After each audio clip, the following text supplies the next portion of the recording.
Tu até fundaste uma empresa aos 18 anos, não é? Exatamente, mas antes disso, atenção, antes disso já montava computadores, já vendia computadores. Vendia os cromos, não é? Não, essa não dos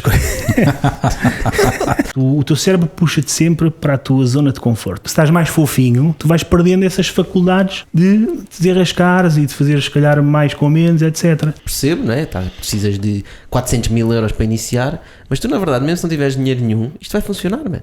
E muitas vezes o feedback que eu ouço é: pois, realmente até faz sentido o que estás a dizer, mas vai ser demasiado lento e vão-nos ultrapassar.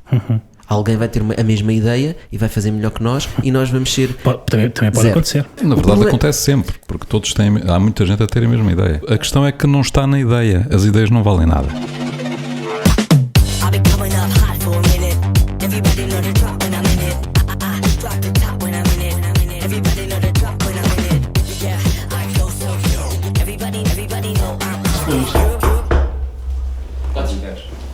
Epá. 1, 2, 3.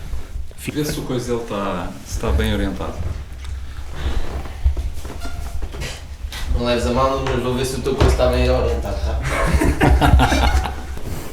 O microfone, se é mais para cima, mais para baixo, mais para a esquerda, mais para a direita. Só uma coisa, se puderes pentear só um bocadinho, estás Está um bocado mal, não é?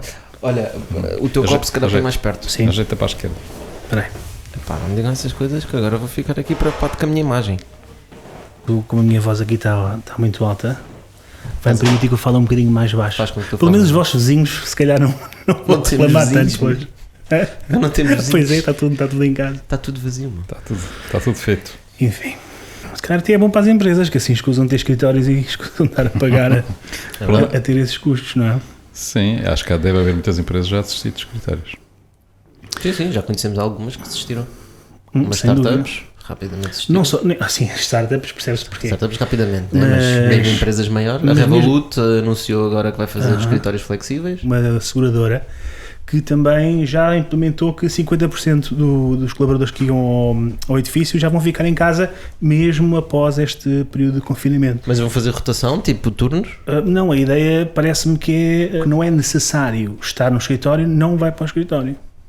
Aqueles serviços mais de contabilidade e... Esses não vão de todo. Não, ficam em casa. Epá, eventualmente a direção deve ir lá fazer algumas reuniões de follow-up e não sei o quê, mas aquela malta mais da operação fica em casa. E hoje em dia vocês ligam, por exemplo, a uma seguradora daquelas, tipo ao que é Teleseguro e Seguro Fala Direto. Marta. Fala Marta e eles já trabalham em casa. Eu já apanhei uma situação de ligar para lá porque bateram-me no carro. Sim, bateram-te, não foste tu. Não fico claro. Sabes que eu também tenho um carro que me ajuda a não bater assim com tanta facilidade. Mas às vezes até pode acontecer que eu sou um asa a conduzir.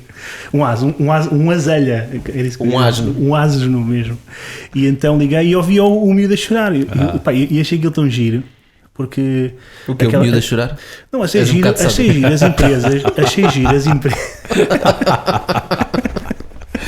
Mas também já estou habituado a isso, foi há 6 meses, por isso... Olha, põe o puto a chorar mais alto. Não, sabes porquê? Porque ser mais autêntico. Aquela coisa das empresas serem muito direitinhas e protocolares e muito sérias e não sei o quê, nunca gostei disso, nunca fui assim, e então ao saber que estava ali o miúdo a chorar e não sei o quê, via ali alguma verdade, não consigo explicar. Sim. Alguma coisa mais genuína. Mais genuína, exatamente. Exatamente, e então achei interessante. Espera aí. Está bom assim? Olha, está muito melhor agora. Mas agora está muito melhor. Vocês fizeram aí uma magia qualquer. Estão-me a ouvir bem? Assim, ficou uma voz muito melhor. Até se ouve. Exato. Desculpa, deixa-me avisar que eu sou um bocado parvo. Por mas isso. Olha, mas isso vai sair depois de tudo no Bitalk, não te preocupes. Ok. Se ficar. Olha, Nuno, já conheces o Bitalk Negócios à Portuguesa? Já, claro. Adoro. É? Por acaso adoro bastante e acho que talvez seja, agora tenho que dar aquela... Tenho que vos tratar bem, que é para vocês depois não me tramarem aqui, mas acho que é talvez o melhor podcast a ser feito dentro desta área. Não vejo assim paralelo da área dos negócios, startups, talvez seja o melhor. Há algumas tentativas e... Pronto, já não vamos bater grande no... Parte tudo bem. Grande parte do Bitalk é feito pelos convidados. Já não podemos bater no Nuno. E depois há outra coisa, não sei se devíamos estar a largar já, mas... O nome Bitalk para mim é muito interessante porque os meus neurónios relacionam logo isso com comida Epá, e uma pessoa sente-se logo Bitalk e tal, e não sei o que, fica logo ali comida. Quando pensas que quero um Bitalk, pensas logo, epá, vou comer e ouvir e informação ao mesmo tempo. Exatamente, é tudo excelente. Qualquer coisa a ver, Bitalk, epá, ótimo. Ficas logo assim com aquela vontade de... É típico português, não, o nome está muito bem. O negócios à portuguesa é típico português. E o punchline está forte. Negócios à portuguesa. Epá. Mas nós temos uma forma única de fazer negócios, não temos? Eu acho que sim. Com portugueses. Eu acho que, acima de tudo, somos portugueses e isso logo a nós confere-nos uma coisa muito interessante. Não sei se vocês sabiam, mas na Flandres, nos portos de Flandres, cada barco tinha um português a bordo. Isto é histórico, isto conta lá essa. Não, e o que acontece é que o português tem um bocado de espírito de MacGyver, que é o português ali com um bocadinho de cola, um bocadinho de cuspo, um bocadinho de arame, consegue resolver problemas. Isto porque nós, como passamos muita dificuldade e não temos os mesmos recursos que têm outras culturas, nacionalidades, desenvolvemos esta agúcia por resolver problemas de uma maneira simples. E então acho que isso está um bocado traduzido na nossa realidade a nível dos negócios. E, pá, hoje em dia, com o volume tão grande de taxas que tu tens, com a burocracia que tu tens em ser empresário, só um indivíduo que não seja bom da cabeça é que se mete a abrir startups e empresas. E por isso, é claro que os portugueses são incríveis a fazer negócios, sem dúvida.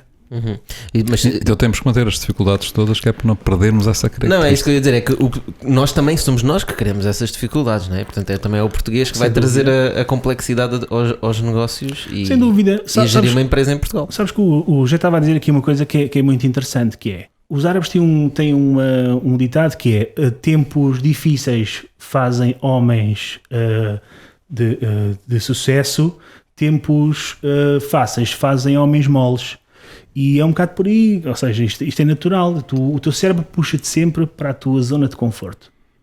E então, se tu tens uma zona, se estás mais fofinho, tu vais perdendo essas faculdades de desenrascares e de fazer, se calhar, mais com menos, etc. Acho que os nossos governos têm cumprido escrupulosamente essa missão de manter as dificuldades. Sim,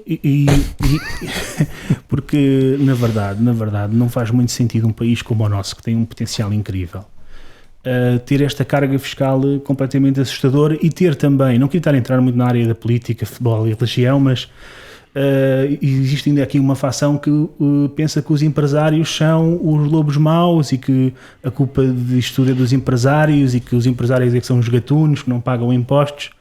Enquanto houver algumas pessoas a pensar assim, vai ser muito complicado. Vai ser aquela história dos caranguejos portugueses, não é? Não sei se já sabem essa história.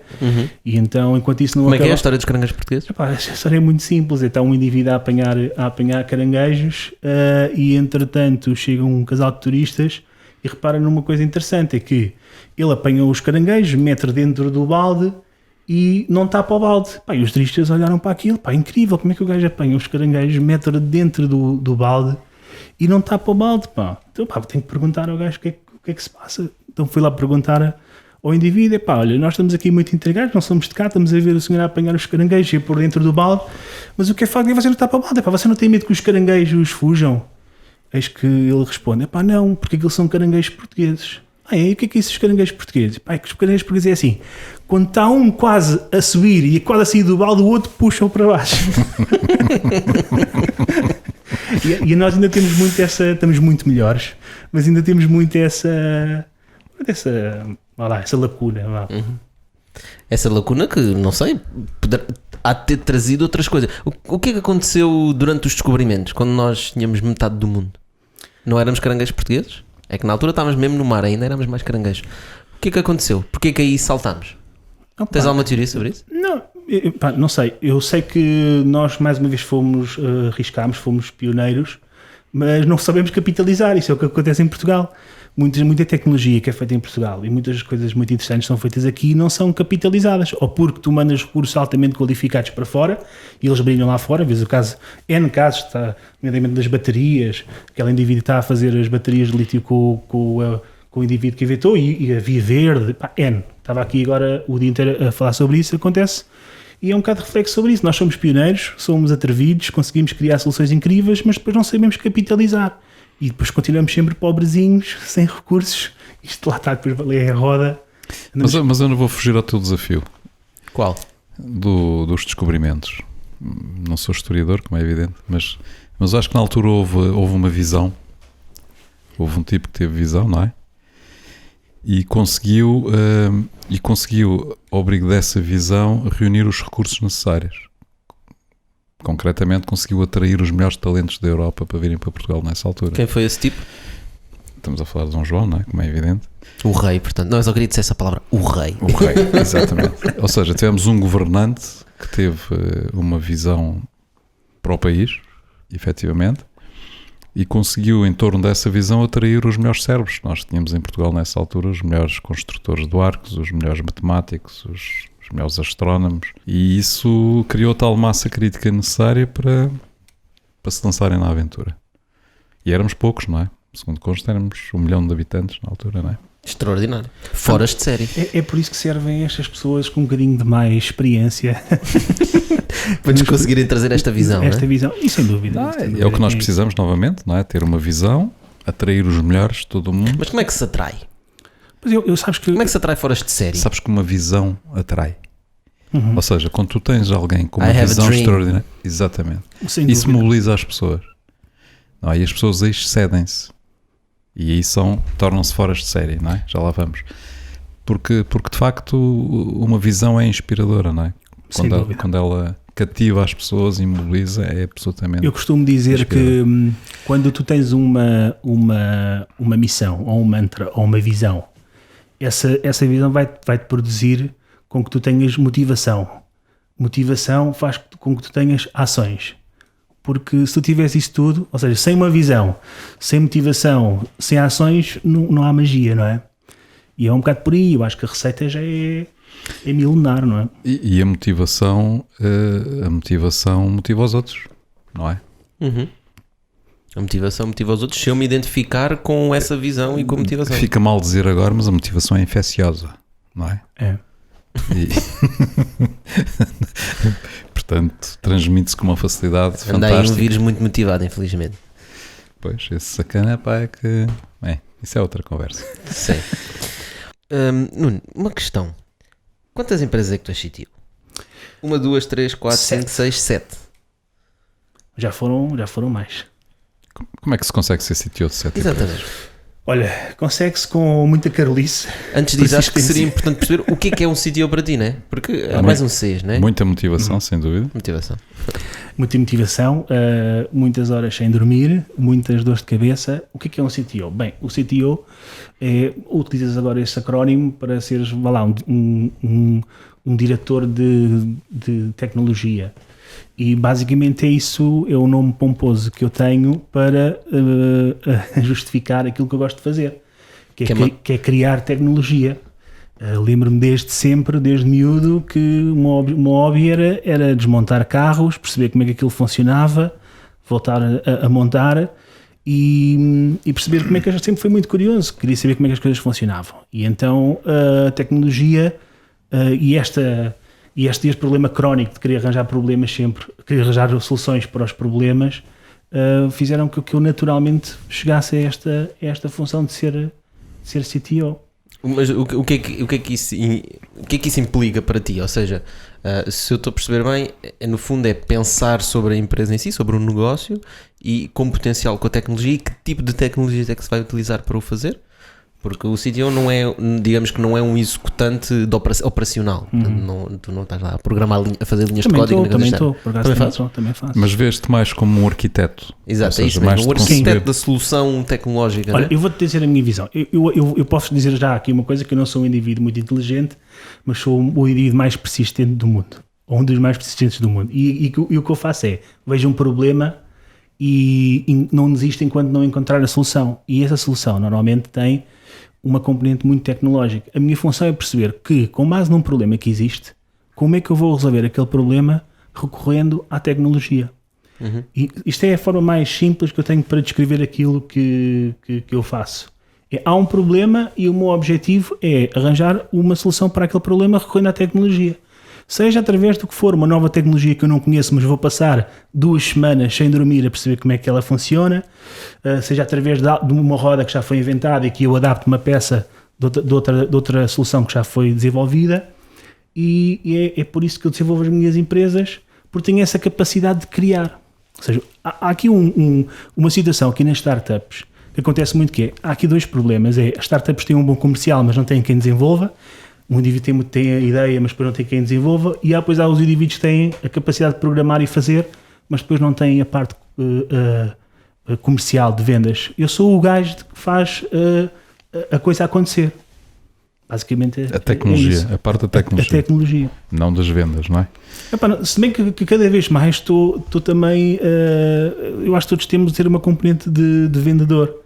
Não, mas segundo eu estou a perceber, tu colocas-te mais na posição de ser o problem solver do ponto de vista tecnológico, não é? Ou seja, tu dentro de uma startup ou de um negócio, seja aquilo que for, não é? Sim. Colocas-te mais no papel do arquiteto tecnológico, não é? Certo. Não gostas de assumir a liderança propriamente dita do negócio? Não gosto e tenho feito. Tinha que arranjar era um nome para descrever. Não, tinha que arranjar era um nome para descrever aquilo que eu fazia, porque ainda estava a ver um bitalk do indivíduo que veio cá agora da segunda season, que ele estava a dizer que tinha muita dificuldade em descrever o que é que ele fazia. Eu também tenho muita dificuldade em descrever o que é um problema recorrente. E vocês também devem ter, porque eu acredito que apesar de vocês serem CEOs e CTOs, whatever, há muitas vezes que vocês fazem também de outras funções, outros rolos, também fazem de vendedores, também fazem de empregados de limpeza, bombeiros, manutenção. Exatamente. Eu costumo dizer às vezes na brincadeira que eu sou um caçador de sonhos, que lá está, como sou muito persistente, tenho muita dificuldade em largar uma coisa por fazer. Às vezes tenho uma visão de ter que fazer qualquer coisa e não descansa até perceber se consigo ou não fazer, e se perceber que consigo, não vou largar até que ela seja feita. Isto parece muito simples de dizer, mas depois no dia a dia é o que traz as dores de cabeça, é o que traz a obstinação. Pronto. Mas porquê? Um pouco da pergunta. Já pensaste? É que tu há bocado, quando falaste de ti, trocaste ali as palavras. Tu ias dizer, eu gosto de arranjar soluções, e disseste, eu gosto de arranjar problemas. Olha, se calhar também. É porque tu arranjas problemas para ti. Exatamente. Acho que é um bom ponto. Tu procuras os problemas para depois andar a resolver. Muito bom, José, top. Apanhado. É isso mesmo. Eu devia estar sossegado. Exatamente. Devia estar na minha aldeia lá no centro, a pescar. Qual é a tua aldeia? É ali perto de Góis. Uau! Como é que se chama? Estamos muito dessa zona. Chama-se Alvares. Não sei se Alvares. É linda. É rodeada por água, com uma série de ribeiras, cascatas. E então o ano passado passei lá metade do ano lá, pronto, também a trabalhar, mas essencialmente a trabalhar mais para o intelecto e a comer, não é? Faz parte da quarentena. Também sou muito bom a comer, é verdade. Não sei se tu conheces a Cerdeira? Não de Góis, a Cerdeira da Lousã. Não conheço a Cerdeira, mas o nome não me é estranho. Tá, conheço o Candal.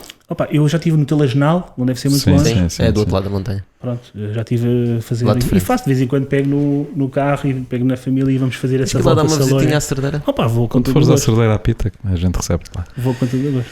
É uma aldeia que nós que reconstruímos na Serra da Lousã, que trabalha muito, basicamente é alojamento local, não é? Mas com uma componente muito forte artística. Ligado às artes. Ligado às artes, aos ofícios, o Art and Craft, o World Craft Council.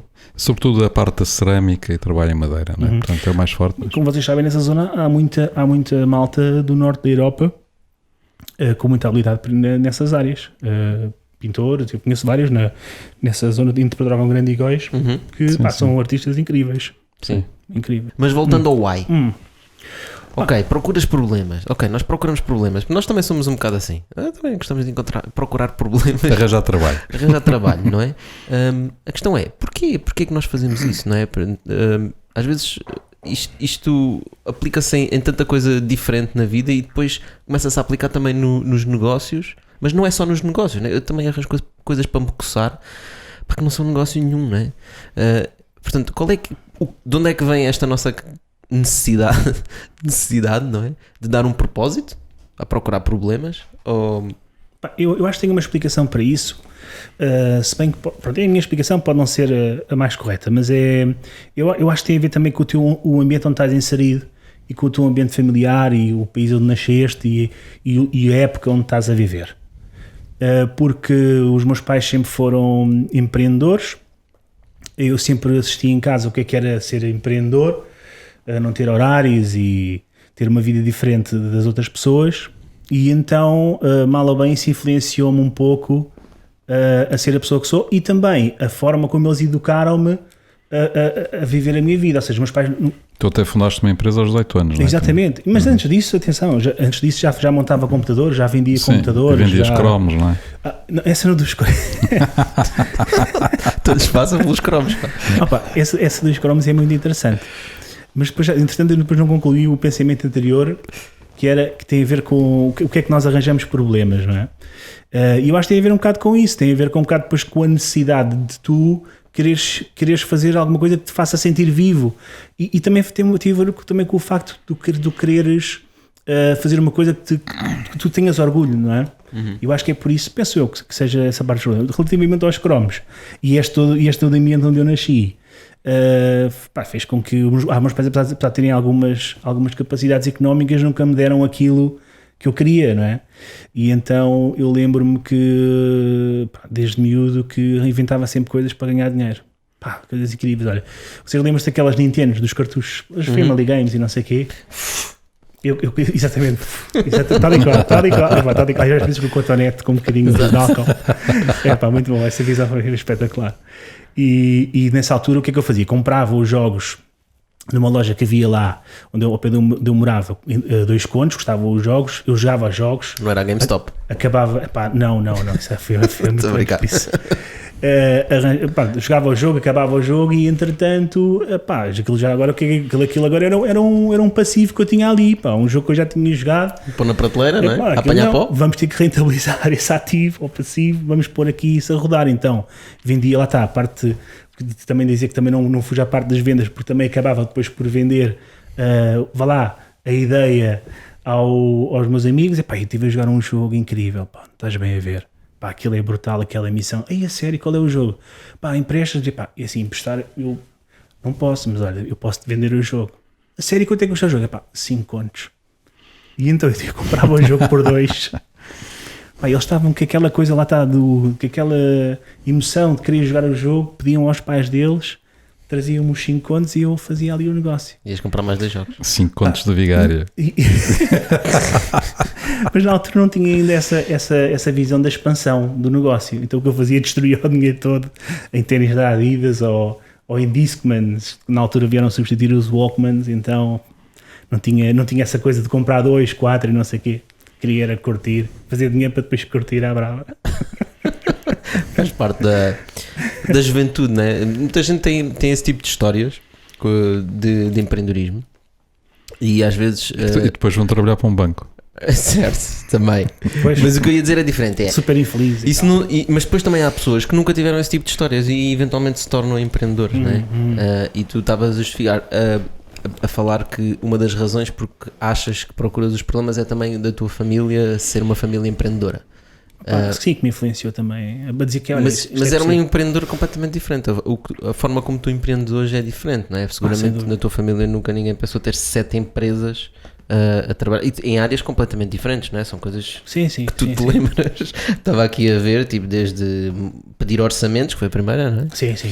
Primeiro marketplace, coisas como sports videos e vinhos e etc. Exatamente. Portanto, essa capacidade de abarcar mais coisas inspira-te para chegar onde? Ou seja, qual é que é o why do sonho futuro? Onde é que queres chegar? Queres que eu te seja mesmo sincero? Sim. O que eu quero é estar tranquilo com a minha família e ter uma segurança financeira que me permita estar a usufruir da vida em pleno, sem qualquer tipo de preocupação monetária. Okay. Sinceramente, esse é o meu drive. Eu não sou aquele indivíduo que quer ter uma empresa de $1 bilhão e estar... porque isso tem um preço a pagar muito alto, sabes? Eu acho que há aquela parte do rockstar e olha-se para os Bill Gates, Elon Musk da vida, etc. Só que eles pagaram um preço muito alto para estar ali, nomeadamente a família deles, os hobbies deles. Basicamente tudo o que não gire à volta de obter resultados naquela empresa. E tiveram para falir várias vezes, só que são histórias que tu depois nunca vais saber. E eu vou-te dizer, eu sou apesar de ter uma componente de risco, faço muito a análise de risco, sou muito comedido. Por isso é que, por exemplo, no caso do pedir orçamentos, nós fomos talvez o primeiro marketplace de serviços locais em Portugal, e quem acabou por ter mais visibilidade foi a Zask. E entretanto aparecerem já uma série de outros players, mas no fim do dia eu tenho dúvidas. O pedir orçamentos dá lucro desde a sua fundação, e tenho dúvidas se essas duas ou outros players que existem se dão lucro ou não. Eu estou a dizer isto, não quero estar a ser propetente. Eles toda a gente conhece essas empresas, toda a gente sabe quem é essas empresas. Pedir orçamentos nem toda a gente conhece, mas o que é facto é que no fim do dia tenho dinheiro para beber os meus vinhos, ir à pesca com o meu barquinho, ter o carro que eu quero, a casa que eu quero, e para mim isso é suficiente, estás a perceber? É uma visão um bocado redutora, eu sei. Eu não acho nada redutor. Mas para ser sincero é isto. Eu acho que isso é um tema super pertinente. E vem exatamente nesta onda de que nós temos estado a glorificar unicórnios. Okay? E negócios que se tornam eventuais Amazons, Apples, Googles, seja o que for, Facebooks, esse tipo de empresas. E é isso mesmo, o percurso para lá chegar implica determinado estilo de vida. Okay? Eu acho que muitas vezes as pessoas que começam esse tipo de empresas e que eventualmente acham que poderiam ter um unicórnio nas mãos, compram o sonho, mas não compram o caminho. E se tu realmente, se essas pessoas realmente conseguissem perceber qual é o caminho que vão ter que percorrer e o conseguissem visualizar, e quase com VR, quase que podíamos dar uma ajinha a fazer isso, eu acho que diriam logo, não é isso que eu quero. Sim, porque o preço a pagar é muito alto. É porque eles visualizam muito facilmente o resultado. Claro. Porque é fácil de visualizá-lo, não é? Porque é um objetivo. Mas não visualizam o percurso, não é? Sem dúvida. O percurso e o caminho. Sabes porque é que eu digo isto? Eu digo isto também, tudo bem que eu nunca criei um unicórnio, não se sabe se posso vir a criar ou não, mas se isso ajudar a ter o meu objetivo final, que é aquele que vos disse, tudo bem. Mas eu senti na primeira empresa que criei, em que ganhava muito dinheiro, o dinheiro para mim não era o mais importante. O mais importante era fazer as coisas acontecerem. Mas chegou a uma altura da minha vida que eu estava completamente obstinado pelo trabalho. Eu cheguei a uma altura que eu não sabia o que era usufruir de um café a um domingo. Eu estava de tal forma acelerado, estava num estado de alta performance tão grande, que eu não conseguia usufruir, eu não conseguia estar aqui a falar com vocês na boa sobre negócios e bitox e cozidos também e negócios à portuguesa. Cozidos também é bom. E então nessa altura aprendi claramente que não é isto que eu quero. O dinheiro é muito interessante, tu cresces é muito interessante, mas não é a última coisa que tu queres, do que tu queres. E foi aí que eu me apercebi, foi só nessa altura que eu me apercebi que o que eu queria era exatamente outra coisa, que não era aquela que eu estava a promover naquela altura. Quando estavas lá a fazer o caminho. Quando estava lá a fazer o caminho.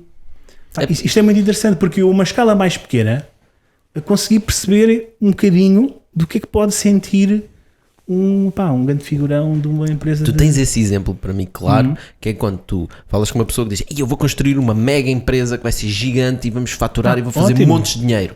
E tu perguntas: isto é super clichê, mas é super, super atual e relevante nós pensarmos sobre isso. Queres o dinheiro para quê? Exatamente. Eu acho que é a história lá do gajo do barco, não é? Apetece mesmo contar a história do fulano que está a pescar. Do barco, é isso que eu ia dizer. Exatamente, está a pescar, está tipo a pescar. E passa um fulano ao lado dele, olha para o balde, tem lá 5 peixitos, e diz: muito bom, isso aqui pesca-se bem. Sim. Então o que é que fazes ao peixe? Depois chego lá e distribuo para os gatos da vizinhança. Mas tu és doido? Por que é que tu fazes isso? Porque sim, porque sempre fiz isso. Tu devias pegar nesses peixitos, não é? Venderes ali no mercado e compravas outra cana de pesca. E depois prosseguiu. Ele: sim, para quê? Já pescavas o dobro dos peixes e tal, depois compravas um barquito, não é? Depois eram 2 barquitos, depois era uma frota, e depois às tantas o homem disse: mas para que eu quero uma frota de barcos? Porque vais ganhar bué de dinheiro? Sim, Então, e depois podes ficar nas calmas, aqui metes um banquinho, pegas uma cana de pesca e estás a gozar a pesca à vontade. Homem, não é isso que eu estou a fazer agora? Exatamente. Tal e qual. Sabes que, José, é muito engraçado. Eu não sei se vocês já tiveram a oportunidade de ler o Torna-te um Fora de Série, mas eu tenho uma história muito idêntica a esta relatada no livro. Exatamente para explicar isto estamos aqui a falar hoje. É muito engraçado, não sei se leram ou não, mas não essa oportunidade. Mas é muito engraçado o José estar com este exemplo que efetivamente está presente aqui no livro. Mas é uma inspiração cósmica. Mas é uma história que tu real ou simplesmente uma história tipo esta? Não, é uma história para passar a mesma mensagem. Exatamente, para passar a mesma mensagem. Esta também não foi eu que inventei, não é? Tal e qual. E esta também é uma história que lá está. O objetivo dela é. Porque aquela pergunta estavas a tocar a dizer, tudo bem, queres criar uma mega empresa, queres ganhar um monte de dinheiro, queres ser super rockstar, mas depois queres dinheiro para quê? Tem a ver com o propósito, é o why, não é? Exatamente. Porque é que nós queremos? Sim, mas eu acho que há um passo antes, que tem a ver com tu cobrires as tuas necessidades básicas, não é? Portanto, necessidades daquilo que tu consideras uma necessidade básica. E para ti, por exemplo, ter um carro pode ser uma necessidade básica. Okay? E há um valor a partir do qual tu te sentes confortável e a partir daí já é eu preciso do dinheiro porque sim, não é? E acho que é super importante, e o que nós não fazemos é pensarmos qual é que é esse valor e o que é que isso implica. É o quê? Estamos a falar do quê? Em que é que, se eu tiver, me sinto pleno e tudo o resto é para eu poder viver a vida e para usufruí-la, não é? Porque é para isso que, no fundo, depois fazes coisas, não é? Porque quando tiveres muito dinheiro, o que tu vais fazer é fazer coisas. Não vais ficar sentado a ver televisão, vais o quê? Andar num barco? Ok, fixe. Durante um mês. Vais comprar um jato? Ok, fixe. Andas durante 2 meses. E o resto dos teus 80 anos, vais fazer o quê? Não, e repara, eu vou-te dar o exemplo, por exemplo, da minha mãe. A minha mãe já está, ela podia-se reformar há anos, ela ainda continua a levar o negócio dela para a frente por carolice, que ela nem precisa daquilo. E isso acontece porque ela é apaixonada em fazer negócios, em estar com os clientes dela, e vai acontecer um bocadinho connosco também. Eu estou a fazer um bocado de futurologia, mas connosco vai acontecer o mesmo. Tu podes estar a fazer uma sessão de pesca lá na Sardeira e a seguir vais para casa fechar um negócio gigante para a tua empresa. Por que não? Eu vou-te dizer, eu estive em outubro agora no Dubai, no âmbito da eReplay, a montar lá uns campos com a nossa tecnologia, e esse negócio filo todo lá em cima quando estava na minha terra. Tinha ido pescar, vim, fiz uma grande churrascada, a seguir ao almoço, até por acaso até tinha visto uns bons copos de vinho branco, se calhar foi por causa disso que correu melhor. Inspirou. E a seguir fecho o negócio, foi um negócio muito bom para a empresa. Por que não? Porque não ter este estilo de vida, não é? E era este estilo de vida que eu sempre ambicionei. Uma das coisas que está aqui no livro é exatamente isso, que é, há aqui um livro que me marcou bastante, que foi o 4 horas por semana.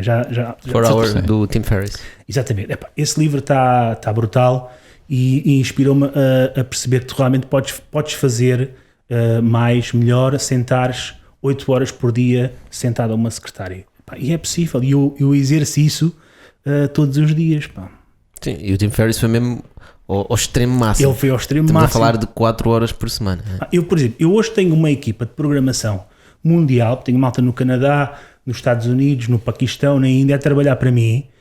E por isso que eu estava a dizer, para mim ter um escritório, já me deixei disso. A loja onde eu tinha o escritório está alugada. E o meu escritório é essencialmente em casa, ou então vou à Startup Center onde sou residente, porque realmente hoje em dia a forma de trabalhares e fazeres acontecer não passa por aquele sistema tradicional das 9 às 5, ir para o escritório, sair. Não, a pandemia vem ensinar isto às pessoas. Tu não precisas de ir para um escritório e não precisas ter um horário das 9 às 5 para produzir e para criar mais valias para a tua organização. Teve que vir uma pandemia, eu já faço isto desde há 11 anos. E as pessoas já este gajo é maluquinho, ou então é traficante de droga, não vejo o gajo ir para lá nenhum trabalhar. Sabes um tema que me tem apaixonado muito nos últimos tempos tem a ver com lifestyle businesses. São negócios de lifestyle, como o próprio nome indica, com a tecnologia e com a quantidade de ferramentas que nós temos online grátis, muitas delas, ou super baratas, nós conseguimos criar negócios, né, na área digital especialmente, de one man show, de uma pessoa só. E portanto tu tens N exemplos de casos, de comunidades, como é por exemplo a comunidade de indie hackers nos Estados Unidos, super conhecida, onde tens gajos que é um gajo que fez um softwarezinho qualquer, fatura quê? 5 mil euros mês? 7 mil euros mês? 10? Tens gajos que fazem mais, mas aqui exemplos mais pequenos, 2, 3. Qual é a margem de lucro dele? 90%? 95%? É ele sozinho, tira 1 hora por dia para responder aos e-mails dos clientes dele, trata-os bem, são perto, não tem muitos, não quer crescer mais, faz 5 mil euros por mês, tem uma vida sem dúvida, e não quer outra coisa. E até podes fazer mais. Olha, eu vou-te dar uma coisa, um exemplo, que é no pedir orçamentos. Eu estou aqui a falar com vocês, então os sistemas de informação a trabalhar para mim. Neste momento está alguém a fazer um pedido, o famoso passive income, né? Está alguém a responder, está alguém a pagar uma referência que é gerada automaticamente pelo sistema, está alguém a receber uma fatura gerada pelo sistema e a receber por e-mail, e eu estou aqui na conversa, estás na paleta. E repare, não tens um bom de vinha, um vinho à mesa. Isso é que é uma falha, não é? Só tens o bitalk. Mas estás a ver, mas isto, a gente tem que olhar para isto sem qualquer tipo de não é de desconfiança que eu queria dizer, temos que olhar isso sem termos vergonha. Porque sabes que eu cheguei a sentir vergonha de ter este estilo de vida, porque as pessoas que estavam à minha volta não compreendiam o meu estilo de vida. Eu lhes ficava no computador, olha, e vou ali para o guincho trabalhar numa esplanada, estou na boa, eu até postava uma foto só para meter um bocadinho de nojo, e a malta dizia, mas como é que este gajo faz? E isto o que é que faz? É vocês pararem, estou a falar no geral, que foi o que eu fiz, parar e pensar, já o why, não é? O que é que eu quero fazer? Qual é o meu objetivo principal? Como é que eu posso criar condições para não estar a entulhar de trabalho como eu estava na primeira empresa que eu criei e que não quero voltar a ter, mas na mesma ganhar o dinheiro que nos permite viver com alguma tranquilidade. E é um bocado isso depois que te leva, essa necessidade, te leva depois tu a que te cries competências para fazer as coisas acontecer. E isto no meio do processo sofres bastante. Eu, por exemplo, quando lancei o pedir orçamentos, eu não percebi nada de SEO. Li umas coisas sobre SEO e agora posso dizer que a nível de SEO domino muito de SEO e o SEO tem-me trazido muito dinheiro. Tu procuras por orçamentos no Google, lá em casa façam esse teste, procurem por orçamentos de obras e não sei o que, e vão ver organicamente qual é que é o site que vos aparece na primeira posição. E estas competências tu vais... Aliás, daí o nome da empresa, né? Exatamente. E o nome da empresa, estás a ver? O nome da empresa não engana. O que é o pedir orçamentos? Provavelmente deve ser para pedir orçamentos. Deve ser comida, não? É um bocadinho por aí. É nisso que te inspiras para este livro? O livro é exatamente isto, que é, eu apliquei uma receita a mim próprio que torna-te um fora de série. Eu apliquei uma estratégia a mim próprio que resultou. Porque não? Pode não resultar para toda a gente, isto não é a receita milagrosa, mas porque não escrever um livro, para já deixas um legado para o meu filho quando for maior e para todas as pessoas que queiram depois ler, e se isso ajudar essas pessoas, ótimo. E segundo, porque não demonstrar essa receita às pessoas, e quem sabe, porque às vezes, eu vou-te dizer, às vezes há pessoas que têm um potencial incrível, mas estão na escuridão. Tu só lhe tens que mostrar o caminho. A partir do momento em que tu lhe mostras o caminho a essas pessoas, e elas descobrem o why, descobrem como é que vão fazer para lá chegar, tornam-se pessoas incríveis, mas às vezes estão perdidas. Se esse livro tiver a função de ajudar pelo menos uma ou duas pessoas a fazer isso, é incrível. Acho que o livro tem um título feliz, porque tem pode ter um duplo significado, não sei se te ocorreu, que é torna-te fora de série, ou seja, torna-te um tipo excepcional, não é? Ou torna-te um tipo fora da série, fora daquilo que é habitual. Nunca tinha pensado nisso, não é? Eu por acaso tinha ligado muito a isso. Tinhas? Sim, porque à partida tu podes pensar assim, fora de série, que é o maior, né? Mas lá está, como estamos a falar disto, e como agora tenho muito esta lógica do lifestyle business, sai da série. Sai out of the box e faz a coisa de uma forma diferente. Por isso é que eu adoro de falar com pessoas como vocês, a sério, porque isto nunca me ocorreu, mas faz todo o sentido. Incrível. Porque são os dois apelos, não é? Sem dúvida, obviamente. Aliás, a tua própria frase tu diz aqui, se tu não consegues ter o sucesso que procuras, é porque há alguma coisa que tu ainda não sabes. Exatamente. Eu acho que é isso que as pessoas não sabem. Estás perdida, estás no teu trabalho das 9 às 5, estás completamente infeliz, sentes-te miserável, não queres morrer e continuares só a ter férias em agosto, porque é quando te dão férias. Eu vou-te dizer... Arranja um propósito, não é? Arranja um propósito e faz-te à vida. E é assim, tu podes falhar 1000 vezes, só precisas de acertar uma vez, Por isso, o que é que estás à espera? Agora, há aqui outra coisa, que é a pressão social. É o que estavas a dizer, que é, muitas vezes não tens capacidade financeira para te permitir fazer isso. Ou porque já estás casado e tens filhos e não sei o quê. Epá, mas tenta arranjar uma maneira. Uma coisa que me gostava também ao princípio, quando lancei estas empresas e não sei o quê, foi, pá, se eu falhar, como é que vai ser com a minha reputação? Sim, As pessoas vão achar que eu sou um falhado. Em Portugal é lixado isso. Pá, se eu falhar, eles vão dizer, epá, este gajo é mesmo... E depois ninguém vai querer trabalhar contigo. Pá, mas depois pensei assim, olha, se acontecer, depois logo vejo. E tu queres haver só risco? E eu, mais ou menos, sim. Não, tu disseste que queres haver só risco, mas pelos vistos não és. Epá, mais ou menos. É um Tu risco avalias calculado. o risco. Tu avalias o risco, mas não és a ver só risco. Não é? No fundo somos todos um bocado assim, nós também somos assim. José, se eu fosse completamente avesso ao risco, eu nesta altura já tinha uma cacetada de investidores, porque há aqui uma coisa que é interessante, todas as minhas empresas são bootstrap, e já estava com uma mega dívida de investimento à minha empresa, estava aí louco a trabalhar, se calhar estava já com avaliações de muitos milhões, mas depois não conseguia chegar ao meu high, estás a perceber? E também a parte da avaliação de risco, eu vou-te dizer, o meu índice de falências é praticamente zero. Eu, das empresas todas, já estive envolvido em 14 empresas, não houve nenhuma que foi à falência. O índice transformou-se, talvez, não é? Porque isto acontece, porque eu tenho uma granularidade, o meu filtro é de tal forma exigente, e se calhar também com alguma sorte, não posso dizer o contrário, que as coisas têm acontecido. Mas se eu tenho a certeza que se eu fosse um bocadinho mais agressivo e arriscasse um pouco mais, e agora tive uma proposta do Médio Oriente para entrarem no capital da Ureplay, que nós gentilmente recusámos agora o investimento, porque não faz sentido.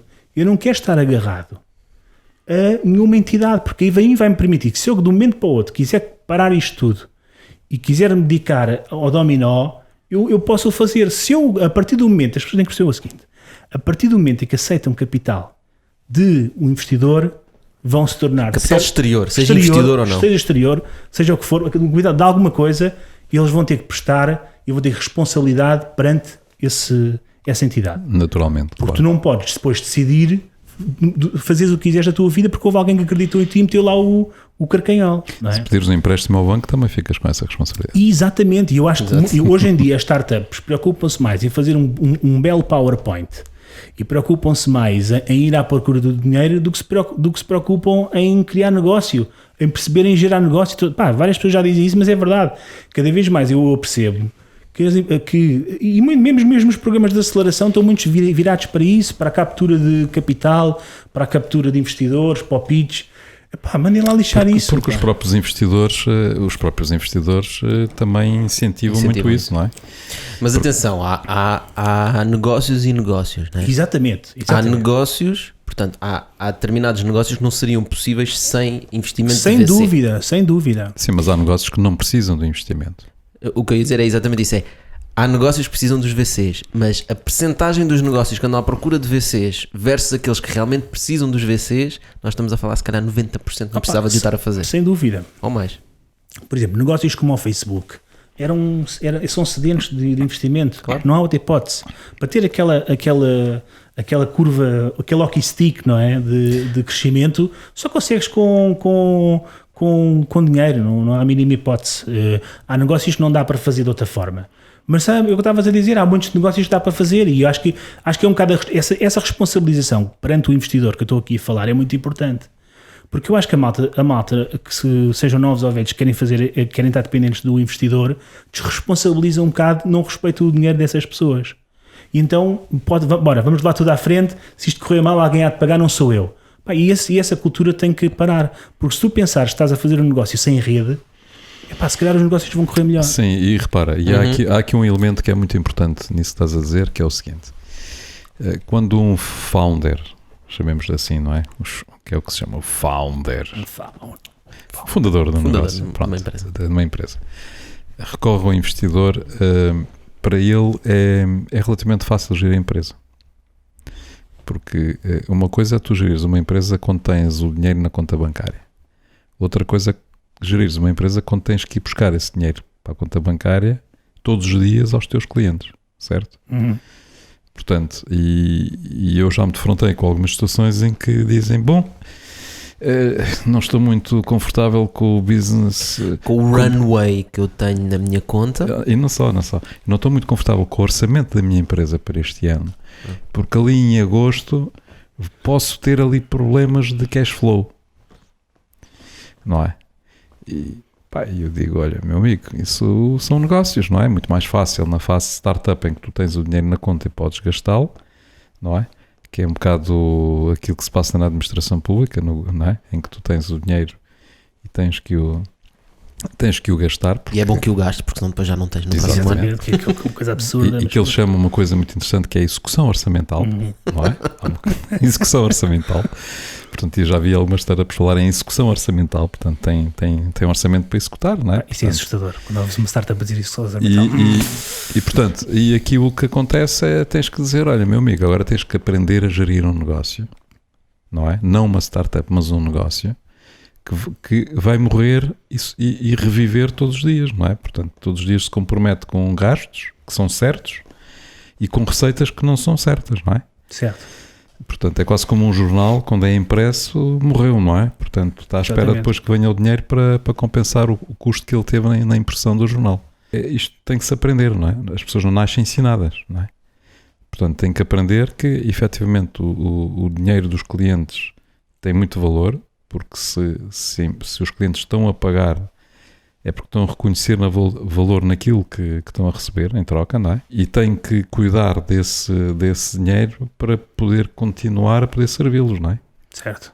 Porque se não cuidar bem desse dinheiro que recolheu, a empresa vai à falência e deixa de levar o valor aos clientes, não é mesmo? Isto é uma mudança grande, não é? É uma mudança entre a lógica de startup que tem dinheiro dos outros e que é fácil de gastá-lo, e a lógica de negócio que tem que lutar todos os dias para voltar a sobreviver e voltar dúvida. É o chamado de gerir o cash flow, gerir o dinheiro de caixa. Exato. Eu vou-te dizer uma coisa, eu acho que todas as startups, eu falo por mim, atenção que isto é só a minha opinião, não é a verdade absoluta. Mas também aquilo que eu estou a dizer isto porque estava a comentar. Eu também não estou a querer generalizar aquilo que estava a dizer, não é? Porque nós, por exemplo, temos alguns founders, normalmente os founders até que temos são excelentes a gerir o dinheiro, e por vezes nós dizemos, não, vá lá, tu agora tens dinheiro, é precisamente para investir e fazeres aquilo crescer, não é? Portanto, há de tudo, não é? Mas esta mudança de momento de empresa é muito importante, pode levar a empresa para o galheiro. Sim, sem dúvida. O cash flow é muito importante.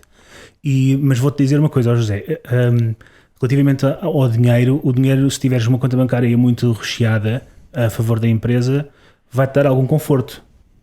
E às vezes, quando tens muito dinheiro, o teu raciocínio é toldado por essa situação.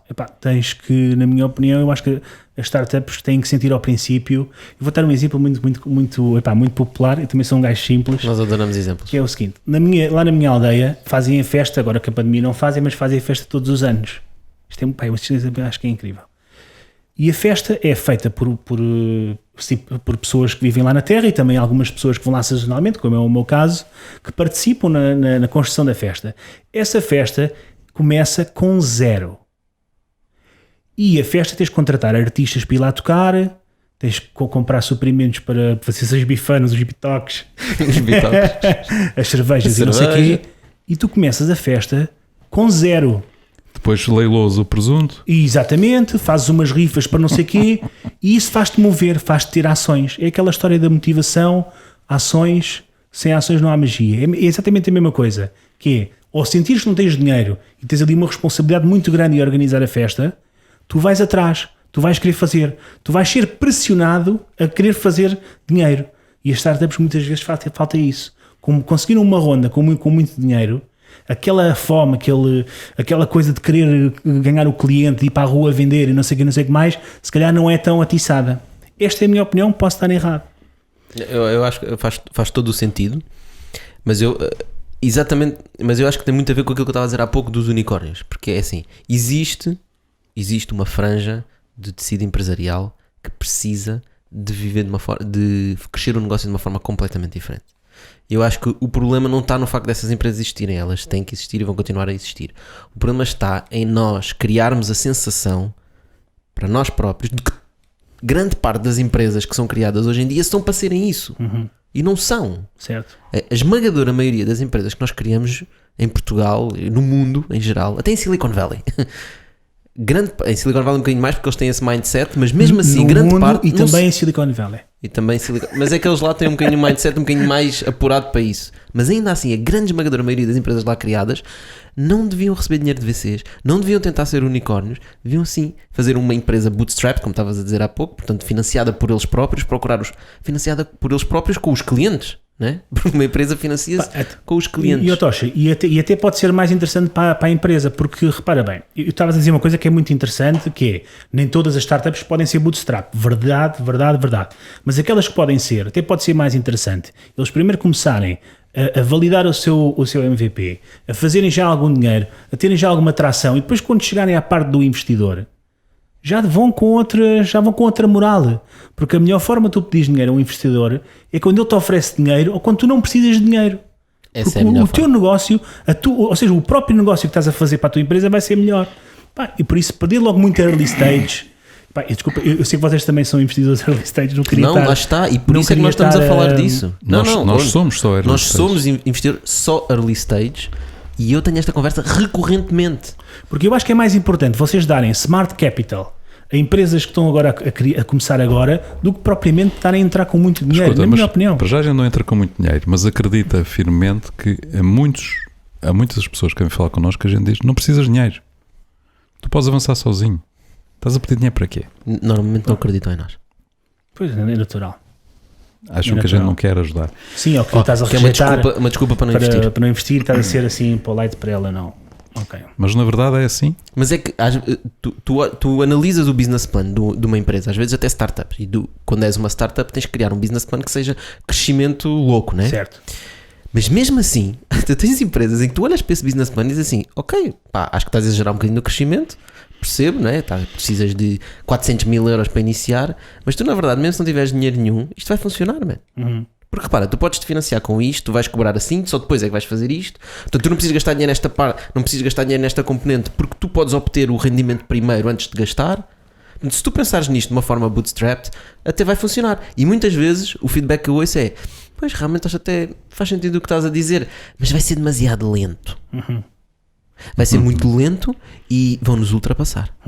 Alguém vai ter a mesma ideia e vai fazer melhor que nós e nós vamos ser também pode zero. acontecer. Também pode acontecer. Não, na verdade acontece sempre, porque todos têm, há muita gente a ter a mesma ideia. Certo. Esta é outra perspectiva muito interessante. A questão é que não está na ideia. As ideias não valem nada. Certo. Só tem que se convencer que as ideias valem. Ok, não digo que não valem nada, mas valem muito pouco. Olha, eu devido a uma observação igual à que estás a dizer, saiu uma reportagem da Next Big Idea, meteram aquilo no SAP e eu fui super cilindrado. Foste trucidado. Por estar a dizer exatamente aquilo que estás a dizer mas agora. Mas é verdade, o que interessa é a execução. Sem o que dúvida. interessa é a execução. E a mesma ideia pode ter vários tipos de execução e um vai ter sucesso e mas não. Quantas empresas e quantos empreendedores já foram pioneiros e quem teve sucesso foi o indivíduo que apareceu a seguir, pá. Claramente não são. Porque a execução aqui é que é importante, tens a capacidade de analisares como é que vais executar com muita força e com direto ao mercado é fundamental. Eu quando criei, por exemplo, o pedir orçamentos, eu validei primeiro a ideia. Eu tinha um plano concreto de como é que queria fazer crescer o meu negócio. Eu tinha claramente presente na minha cabeça que primeiro tinha que dar para depois receber, dar aos meus clientes. O primeiro ano de pedir orçamentos foi totalmente gratuito, mas eles sabiam que isso ia acontecer. Foi uma estratégia que eu arranjei, sabia que estava a ter... com os fornecedores. E estava a ter um custo de oportunidade brutal, porque não estava a fazer cash, mas resultou, estás a ver? Mas repara, tem aqui outra vantagem, ir pelo caminho, por exemplo, que o Tosh esteve a falar e que tu também agora estás a referir, que é, os negócios nunca são aquilo que a gente pensa à partida que vão ser, não é? Vão ser sempre uma coisa diferente. Mais perto, mais longe, mas vão ser completamente diferentes. E quando se vai devagar, não é? Quando se vai devagar, tem-se a capacidade de experimentar. Não é? Ou seja, pode ser um bocadinho mais à direita, um bocadinho mais à esquerda, fazer uma correção, fazer abordagens diferentes a clientes. Portanto, a possibilidade que tu tens, depois de uma fase à frente, falhar, certo, é muito menor. É muito menor. Porque tu conseguiste experimentar low budget, com pouco dinheiro, com o que não tinhas, conseguiste experimentar. Exatamente. Portanto, quando tu fores convictamente em frente, não é? Se calhar aí já vais falar com investidores e dizes, olha, eu fiz isto assim, fui por aqui, não deu, fui por ali, deu pouco, fui por lá, olha, está a dar, acho que este modelo foi validado, os meus clientes reconhecem valor naquilo que eu estou a dar, portanto é isto que eu agora quero acelerar, não é? E aí sim já pode então ir ao investidor e dizer, olha, está a funcionar, estás a ver? E isso quer já negociar com o investidor até com melhores condições. Claro. Não é? E está a dar menos risco ao investidor. Isto lá está. Isto depois é o risco, lucro versus risco. Se o investidor também tem mais garantias, que pode ter ali um bom retorno do seu investimento. Tem maior motivação, não é? E melhor motivação e também sabe que vai ter, se calhar não vai ter tanta share ou não vai ter que... Sim, exatamente. Porque o risco vai ser menor também, não é? Isso é verdade. Dos melhores... a forma mais fácil de fazer uma ronda de investimento, qual é a melhor forma de fazer uma ronda de investimento e de arranjar investidores? É não precisares deles. Exatamente. É que é a forma mais fácil. E eles sentem isso porque é só posto no papel deles e vocês também fazem isso. E vocês sentem quanto é que uma empresa ou quando alguém está a precisar e quando não está a precisar e qual é o conhecimento dele sobre a empresa, se ele domina muito bem aquilo que está a fazer ou não. O José falou numa coisa super interessante que aconteceu-me agora recentemente. A Ureplay foi fundada em 2017. Quando nós fundámos a Ureplay, nós estivemos naquele programa do Benfica, muito cool, tínhamos um escritório muito fixe lá no Estádio da Luz, no museu, havia cervejas, havia palestras muito cools, mas na verdade... Isso é tipo o acelerador? Era tipo um acelerador. Sim, já não existe. Já não existe, depois acabámos por não assinar o contrato por outros motivos e pronto. Mas entretanto, o que eu queria dizer é que de 2017 até 2020, a Ureplay não foi para o mercado. Tu dizes-me assim, 13 anos para desenvolver uma solução. Sim, porque nós criámos laboratórios em espaços desportivos, testámos um conjunto de tecnologias que são simples de utilização, mas são complexas de fazer, e até à data, e estamos sempre a evoluir, até à data resolvemos um conjunto de problemas que se tivéssemos logo lançado em 2017, 2018, já tínhamos fechado. E era um flop do caraças. E hoje em dia tens uma solução incrível, muito devido àquilo que o José está a dizer. Testámos muito, tivemos umas 20 versões do nosso smartwatch para fazer os replays em tempo real enquanto jogas, pádel ou outros desportos. As transmissões ao vivo foram muito melhoradas, o serviço está a funcionar muito bem devido a este laboratório e este tempo de calma. Mas para fazer um produto top, ainda não está super top, mas quando tiver um mínimo viável, vamos mesmo para o mercado. E repara, nós não estamos... Faturam? Sim. Pagas os custos da empresa no mínimo? Sim. Pronto. Olha, já é mais do que muito, né? Sim, e como estava-te a dizer, estes negócios que temos feito, a parte comercial agora com as pandemias, nós obviamente tivemos ali um bocadinho de retração, porque, repara, em março de 2020 tiveste a pandemia, entretanto ainda estás em pandemia, mas mal a bem, já estamos no Porto, já temos vários campos em Lisboa, brevemente vamos estar no Algarve, estamos no Dubai e vamos ter mais, e assim que isto começa também a passar, acredito que brevemente vamos estar no norte e sul do país cobertos com o Ureplay.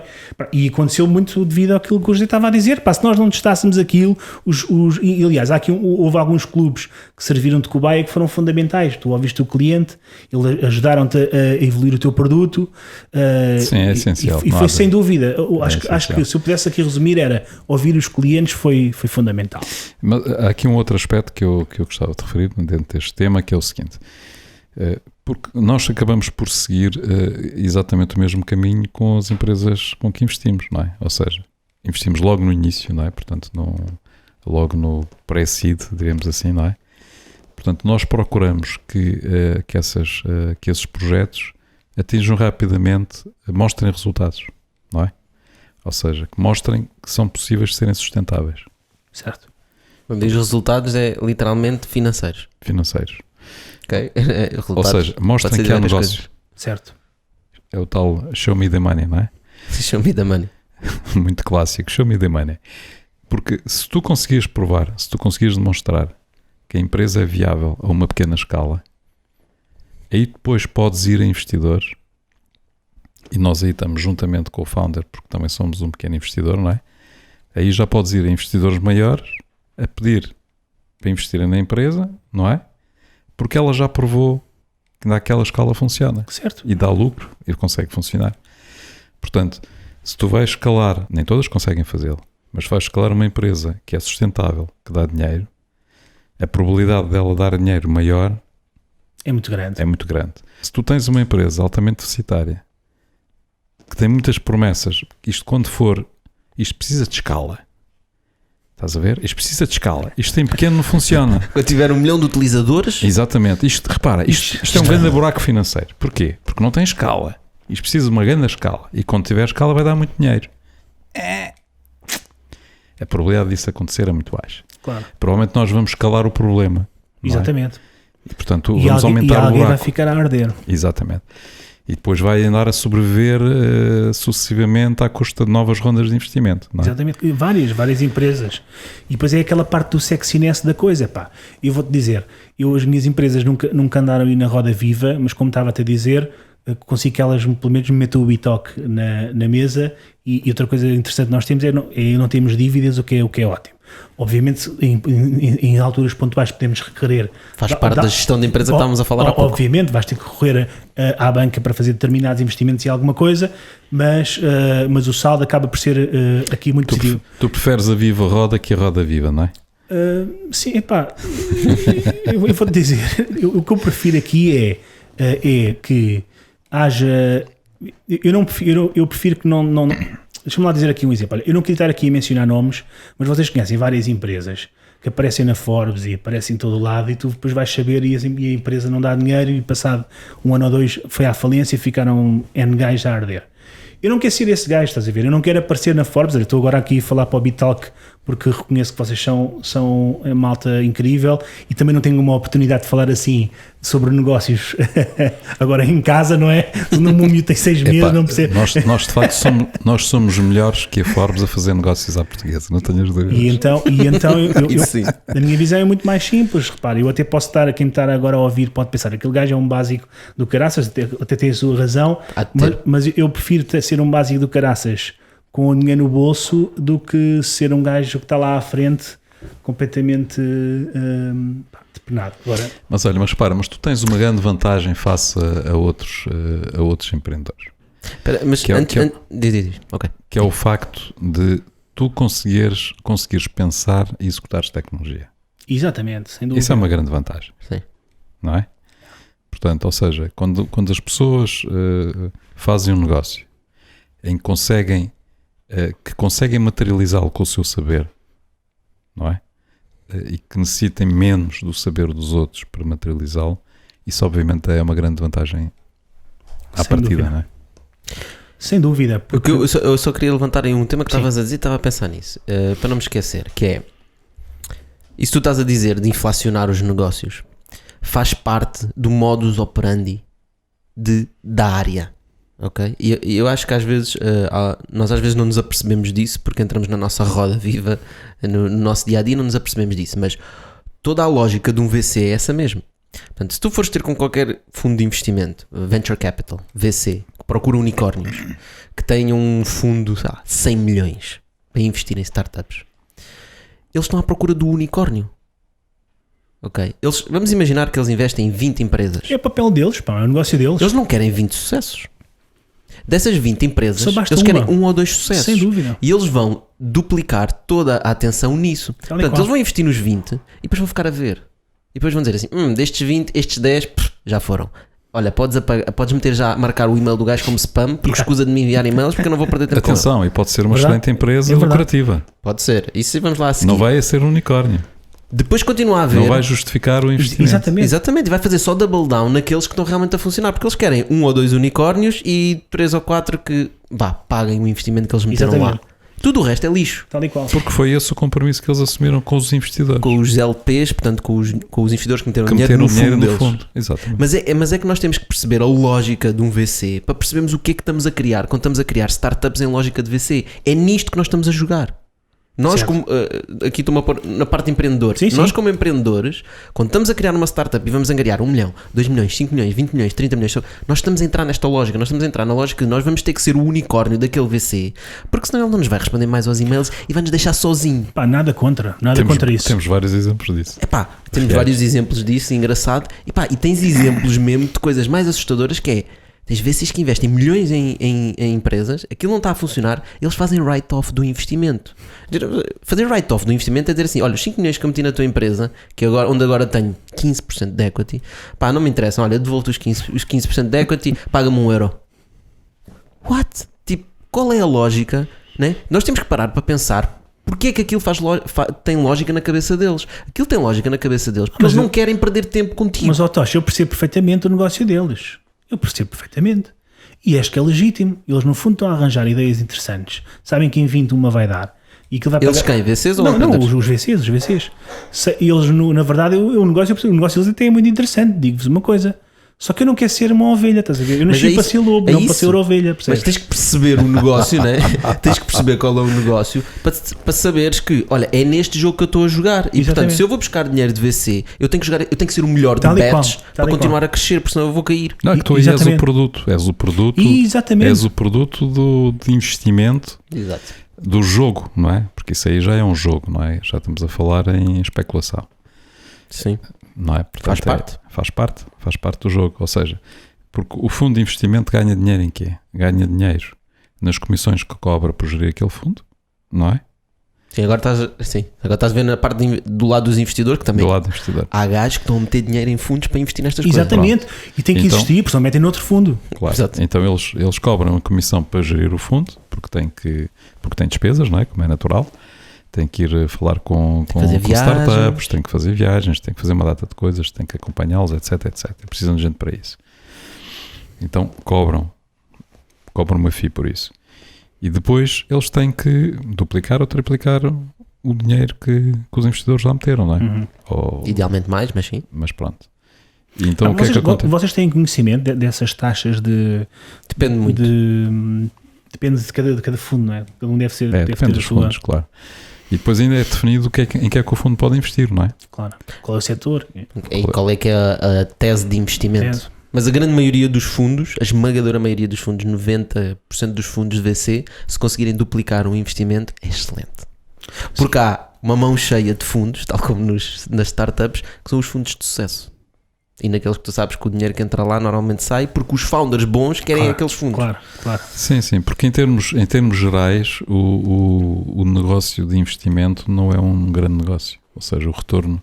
Sim, há negócios muito melhores, né? O retorno médio que é dado é muito baixo. E eu tenho aqui algumas pessoas que trabalham em fundos e dizem-me o seguinte: nós estamos carregados de dinheiro, mas não sabemos onde é que vamos pôr. Não há problema. Não há sítio, não há startups com ideias. Nós estamos carregados, não há. Esse é o drama que existe, que é tu lá está, é aquela história quando tu entras nessa roda e tornas-te um produto. Tu estás a trabalhar, queres não, estás a trabalhar para ti, mas também para eles. Sim, mas também há outro lado dessa questão, que é o seguinte: muitos deles, não todos, há ótimos fundos de investimento, mas muitos deles têm uma visão só financeira. Sem dúvida. Ou seja, as pessoas que estão à frente disso são sobretudo financeiros. Uhum. E têm muita dificuldade, e alguns deles têm muita dificuldade em perceber os negócios que lhes são propostos, não é? Portanto, e quando olham a coisa só do ponto de vista financeiro, dizem, não tenho onde investir, não é? Exatamente. E a própria tese que tu tinhas falado há pouco, não é? Tu tens fundos que são criados para investir só numa coisa muito específica, não é? E depois não encontram de facto. Não é? E há determinados mercados que é muito difícil, não é? Por exemplo, nós, no nosso caso, muitas vezes perguntamos, então, mas em que é que vocês investem? Qual é que é a área em que vocês gostam de investir ou que vocês procuram investir? A nossa resposta normalmente é nós não temos uma área, porque definir uma área no mercado como o português é um bocado dar um tiro no pé, né? É um mercado tão pequeno que tu não podes dizer assim, eu só vou investir em coisas desta área, tudo o que é só isto, ficas completamente reduzido àquilo. Sim, né? Claro. E depois és obrigado a encontrá-los, mesmo que eles não existam. certo? Portanto, porque tu depois na tua lógica de fundo tens que investir em 3, 4 por ano. Ainda só investiste numa este ano. Estamos em novembro. E agora? As pessoas puseram dinheiro nas tuas mãos para tu investires, não é? Para ficares com ele no banco. Sem dúvida, parece que deve ser uma pressão. Ainda por cima estás a receber royalties disso, não é? Pronto, mas isto tudo para dizer, é uma área, faz todo o sentido existir, ok? Portanto tem o seu espaço. Sem dúvida. Eu acho que o nosso grande erro como sociedade, e nós todos temos culpa nisto, é nós termos colocado este espaço que é um nicho, porque eu acredito que o investimento de VC é um nicho. Nós temos-lo colocado no centro do palco como se fosse a única coisa que interessasse. E não é. É um nicho. Exatamente. Né? E o grande número de empresas não são isso. Mas o que é notícia nos mídia é... Ronda de investimento. Exatamente. Ou exit. Nós temos poucas notícias de exit, infelizmente, não é?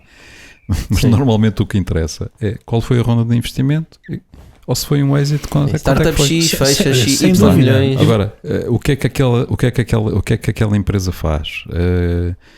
Qual é o segredo do seu negócio? Eu até te vou dizer o seguinte: isso não se fala, não é? Tal e qual, e eu acho que isso é o mais importante. O que eu queria, eu não tenho nada, eu percebo todas as partes e não tenho nada contra e tenho até a favor a todas as partes. A questão aqui é que o meu medo é que se comecem as boas ideias e novos empreendedores comecem a ser direcionados apenas para a canalização e recepção de investimento e esqueçam a parte do negócio, percebes?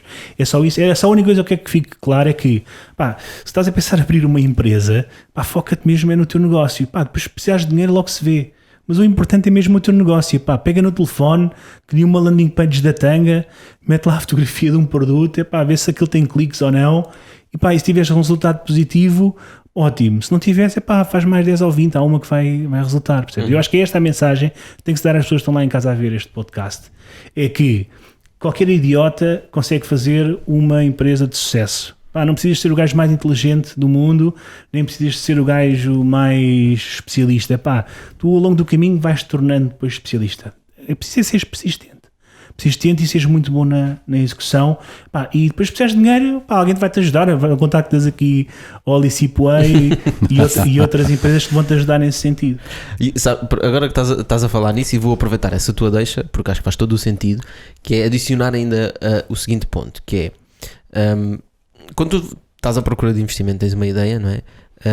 A relação com o investidor, tu estás à procura de um sócio, portanto é uma pessoa que vai estar contigo na empresa, e normalmente o teu sócio tem que partilhar, normalmente não, devia sempre partilhar a mesma visão que tu na empresa.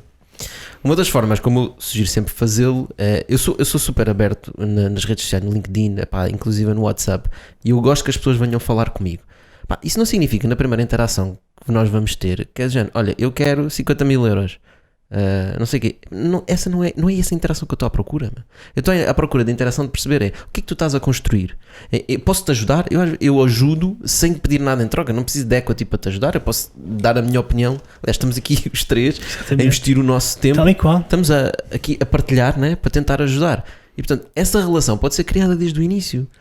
Nessa visão que tu tinhas, quero testar esta landing page, mas podes começar já a falar com eventuais teus sócios, que podem ser investidores, podem não ser os grandes VCs, podem ser business angels que trabalham em áreas específicas. Exatamente. Estás a trabalhar na área de real estate, seguramente há pessoas de business angels que percebem de real estate, que te podem trazer muito aporte, e tu podes começar já a falar com eles, dizer, olá, eu estou a fazer isto, quero a tua opinião, gostava da tua opinião sobre isto especificamente. E vai haver alguém de certeza e criar a relação. Vai querer, e até vai se sentir bem por te ajudar. Exato. E dar a tua opinião. E depois mais à frente, se calhar passado 6 meses, como estás a ter essa relação, ele até vai dizer assim, isto está a correr bem. Essa ideia é gira, eu gostava de ter. Não era fixe, eu gostava de entrar on board. Exatamente.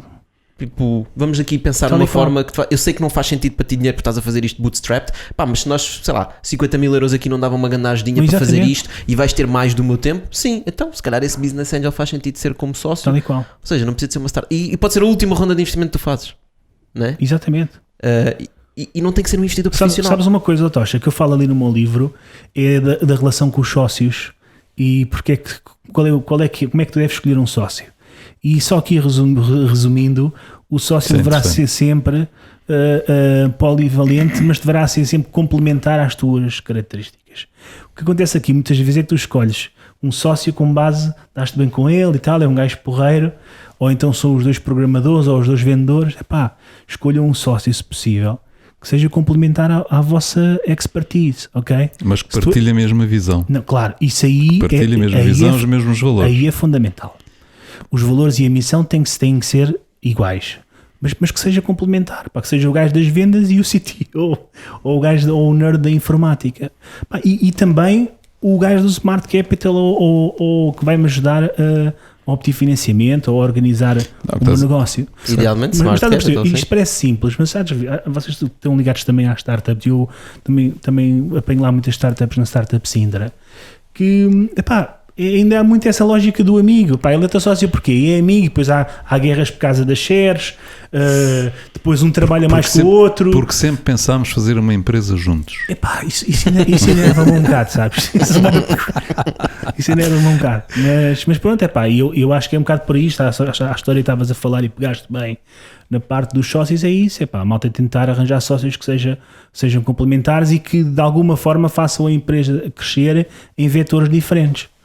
Pronto, se não for assim, depois torna-se um bocadinho mais complicado. É um ponto muito importante, sem dúvida. Ainda adicionando a essa, este tema para mim é apaixonante porque é uma coisa que eu lido diariamente, né? Portanto eu lido com muitas pessoas exatamente neste sentido. E às vezes ouço a velha de não há ninguém que queira investir. Eu já falei com todos os investidores em Portugal, ninguém quer investir na minha ideia. Já vi esta frase muitas vezes. E a minha, às vezes, e eu o que eu digo é sempre: foste falar com as pessoas erradas, certo? Ou a tua visão está errada. Portanto, há das duas uma. Ou isso não tem negócio, ou foste falar com as pessoas erradas. Às vezes as pessoas, para investirem na tua empresa, para serem os teus sócios, não são os investidores profissionais. E eu voltei a buscar os chamados business angels. Nós às vezes podemos ir buscar pessoas experts em determinadas áreas que não são investidores e de repente tornam-se investidores porque partilham essa visão contigo de repente. Portanto, se tu fores procurar esses sócios que tu estavas a falar, que são complementares contigo, em que tu consegues identificar que partilham a mesma visão contigo, tu se calhar consegues encontrar uma pessoa que nunca investiu numa empresa na vida, mas por acaso tem o capital, por outra razão sem qualquer, dúvida. E pode-se tornar o teu sócio e tu podes criar uma empresa extraordinária. Exatamente. O problema é, tens que deixar de pensar só em modo startup, de queres angariar 450 mil euros por 10%. Porque é aquela história do rockstar, estás a ver? Eu acho que há muita gente aí que quer montar startups porque é fixe. Ser empreendedor hoje em dia é quase como seres um cantor da moda. É verdade, eu vejo aí a malta, claro tu vais aos entrepreneur e não sei o quê, e isso às vezes pode ser perigoso, porque pode não legitimar quem é efetivamente empreendedor. Hoje em dia, qualquer gajo que esteja a vender ali pastilhas na rua diz que é um serial entrepreneur. Serial entrepreneur. Porque vende várias pastilhas, estás a ver? E é assim, isso é mau, porque depois quando tu és, na verdade, um indivíduo multifacetado, que é o vosso caso, por exemplo, tem várias, várias coisas e não sei o quê, depois acaba por ser um bocadinho perigoso e desvirtuante. Mas pronto, entretanto, aqui o que é importante é perceberem o seguinte, que se vão montar uma empresa e se não percebem do léxico, o melhor é tentarem arranjar alguém, seja sócio, seja um amigo, seja um professor, que vos ajude nesse sentido. E tentem procurar, às vezes no LinkedIn, é o que a Tocha estava a dizer, se procurarem a coisa certa, se tiverem a pergunta certa, porque assim, Tocha, se eu me virar para o PT e disser assim, olha Tocha, tenho uma empresa que o negócio é este, estou a fazer isto, estou a ter isto, mas estou com dificuldade em atingir aquilo, tu provavelmente vais perceber, com várias empresas já te passaram pela mão, o que é que aquele gajo está a precisar, é verdade ou mentira? Certo? Esse é um problema grave, porque é assim, saber o que as pessoas não sabem abordar, não é? Tal e qual. Fica a mensagem, as pessoas não sabem abordar, porque muitas vezes abordam no sentido de, eu gostei muito de te ouvir, ou gostei muito daquilo que escreveste, ou não interessa, ou gostei do teu perfil. Uma desculpa para poder dizer? Podemos agendar uma call para eu te apresentar a minha ideia? Não faz sentido. Ninguém vai agendar uma call por causa disso, não é? Se eu fizesse isso não fazia mais nada. Pois, o que faz sentido, se a pessoa quer ter, se quer ter valor, receber valor, não é? O que deve fazer é colocar uma questão muito concreta. Exatamente. Dizer, olha, eu tenho este problema, tens alguma dica para mim? Não é? E a pessoa responde, não é? Até porque simplifica o trabalho de quem dá do outro lado, porque às vezes vens pedir conselhos a uma pessoa, olha, o que é que tu achas desta ideia? Não sei, meu. Tipo, mesmo a sério, não sei. tinha que pensar muito mais sobre o assunto, tinha que fazer muitas mais perguntas. Exatamente. Epá, não te consigo ajudar assim. Tens alguma pergunta específica que eu te possa ajudar? O único conselho que eu dava era testar mercado. Eu dizia, olha, eu não sei como se essa ideia é boa ou não, mas testa mercado, já testaste. Eu já estive a ver. Mas já estiveste a ver o quê? O que é que tu fizeste? Já passaste faturas e recebeste pagamentos? Não, a questão é mesmo essa. Há bocadinho estavas a dizer, já falei com todos os investidores, ninguém quis investir. Mas quantos investidores é que falaste? Para já, quantos investidores é que existem? E com quantos potenciais... Falamos aqui em factos. E com quantos potenciais clientes é que tu falaste? Exatamente. Já agora. Devia ser a primeira coisa. Uma coisa gira que se faz, por exemplo, lá na Startup Sintra é incentivar as empresas, os startups que estão lá na aceleração, a pegarem no telefone e a ligarem para potenciais clientes que eles identificaram, a dizer, olha, estou a desenvolver este produto e não sei o quê. Você acha que compraria este produto? Tudo bem que o acha que por telefone é diferente, vale o que vale, de give me your money, não é? É um bocado diferente, mas já é qualquer coisa. E isso é porreiro, estás a ver? Porque assim eles conseguem validar efetivamente. Já falei com todos os investidores, mas quantos? Eu acho que há aqui uma coisa que é a quantificação. A quantificação é importante. Que é, qual é que é o teu mercado? Dizem sempre, qual é o teu mercado? 1 milhão ou 1 bilhão de pessoas. Porquê? Porque também pode ser vendido na China. Isto não faz muito sentido. Eu acho que empresas, por exemplo, como a vossa, LDC Play e outras... Como é que podes vender? E como é que vais vender na China? Exatamente. Exato. Isso é uma loucura. É como a história do outro foi vender sapatos para um sítio que toda a gente andava descalços, abriu lá uma loja e depois não vendeu um sapato, porque aquilo era da cultura deles andarem descalços. Certo. E ele não fez tudo devido. E ele viu aquilo como um grande potencial. Por acaso, esta história do Philip Kotler, o indivíduo do marketing, mas achei muito interessante, porque é verdade, há muita gente que diz, os gajos ali, olha, não têm sapatos nenhuns e ficas logo engodado e montas logo. Há aqui uma coisa que eu queria dizer que é, eu acho que há uma coisa que as startups fazem recorrentemente também, que é preocupam-se demasiado com a cor dos logotipos, com o design do website, quando deviam estar focadas era a perceber o seu produto ou serviço ou negócio. Às vezes vejo muita gente preocupada com problemas financeiros, que se o site devia ser amarelo ou azul. Isso é tudo muito importante, mas isto são apenas desculpas para tu não pensares exclusivamente no teu negócio, qual é que vai ser o valor do teu produto e como é que tu vais o vender. A sério, repare isso, vocês não sei se reparam nisso ou não, recorrentemente vejo isso. Tem uma coisa fixe. Mas é da preparação. Não é? Perdem muito tempo em coisas que são... Sabes porquê? Eu acho. Porque é mais fácil. Porque é mais fácil e é desculpa de estás ocupado. É tão fácil estar a planear. Eu estou ocupado. Planear é ótimo. Hoje fartei-me trabalhar, Fartei-me planear. Sabes qual é que eu uso muito agora? E tal. Não, eu uso muito uma que é, olha, para mim planning is guessing. Portanto, estás a planear, estás a tentar adivinhar o futuro. Go do it. Não, se estiveres a planear e isso é bom, não é? Sobre a questão da preparação e dos logotipos, eu aí tenho uma opinião um bocadinho diferente, porque é o seguinte... há muita gente que julga pelas aparências. Não, sem dúvida. Não é? A imagem é importante. E muitas vezes tu tens alguém que vai apresentar um projeto e aquilo está desleixado, não é? Não tem nenhum gosto. E isso destrói 2/3 do projeto, não é? Certo, mas isso é uma linha. Há uma linha, não é? Sim, mas tu não tens... chegas, está certa também. Se tu não tens paciência para estar a perceber mesmo aquilo a fundo, não é? Muitas vezes tu tens projetos que aparecem que aquilo não faz faísca, ou seja, não percebes o que é que ele está ali a vender, qual é a ideia, não é? E às vezes até é muito bonito, até está muito bem apresentado, mas não está lá o sumo. Não é? Mas, José, deixa-me dar aqui só uma chega, desculpa estar-te a interromper. Se chegasse aqui uma empresa, uma startup, uma empresa, uma ideia de negócio, que dissesse assim, olha, José e Tocha, tenho aqui uma ideia para vos apresentar que é a seguinte, ele abria o browser e aparecia um logotipo, uma caixa de uma input box e 2 botões. Que tu olhavas para aquilo, o que é que tu achavas? What's next? O que é que vai acontecer agora? Não, é que essa empresa é uma coisa simples que tem um logotipo. É o Google. Ok. Tem apenas um logotipo, uma input test e 2 botões, E é essa simplicidade, e eles preocuparam-se foi em desenvolver o PageRank e o algoritmo. Ainda tem 2 botões? Não sei, disse 2, se calhar só tem um. Acho que já só tem um. Mas acho que em tempos teve 2 botões. Aquele do estou com sorte. I'm lucky. Com sorte. I feel lucky. E estás a ver? E isso, eles preocuparam-se foi que o que era importante era o algoritmo e como é que eles faziam o ranqueamento das páginas e mostravam no seu SERP, não é? Isso é que era importante. Eles, tudo bem, o logotipo não é nada de especial, é uma cena a dizer Google com uma série de cores e não sei o quê, uma caixa, 2 botões. Enquanto o MSN na altura tinha, não sei se lembra do MSN na altura, que aquilo era só publicidade. Uma flor e tudo. E não sei o quê. E tinha depois a página o Alta Vista, o Licos, uma série de coisas, tinha uma série de informações, às vezes menos é mais. O lixo. Às vezes menos é mais. Eu acho que é mais importante que haja um telefone. E o que é que interessava era, Sim. eu estou à procura de um cabeleireiro, escrevo cabeleireiro, quando meto no search, encontro ou não encontro. Isso é que era importante, não e era? O Google nisso era que era boss. Agora eu compreendo a linha do José, mas é o que eu estava a dizer, que é outro vetor. Que é, tu vais apresentar a tua ideia a um conjunto de investidores, a um cliente, a uma coisa do género. Se tu chegas lá e aquilo é uma miséria, a apresentação é uma miséria, e tu começas a refletir aquilo no próprio produto e solução. Se estes gajos nem sequer tiveram habilidade para fazer uma apresentação como deve ser, como é que eles vão apresentar ao cliente? Então eu faço ideia como é que é o produto deles. E ainda adiciona outra a essa, que é com a quantidade de ferramentas que existem online que permitem fazer coisas bonitas e não perceber nada daquilo, ainda mais escandaloso é apresentar uma coisa naquele sentido, não é? Porque fazer logos, tens exemplos para fazer logos, fazer apresentações, templates, formas de apresentar, aprender como fazê-lo, não há desculpa no tempo tal e qual. Eu acho que é um bocado por aí. Depois fala da parte também da apresentação, muito rapidamente. Eu sou um puto da nova geração, mas eu acho que a apresentação é importante. Eu sei que aparecer com...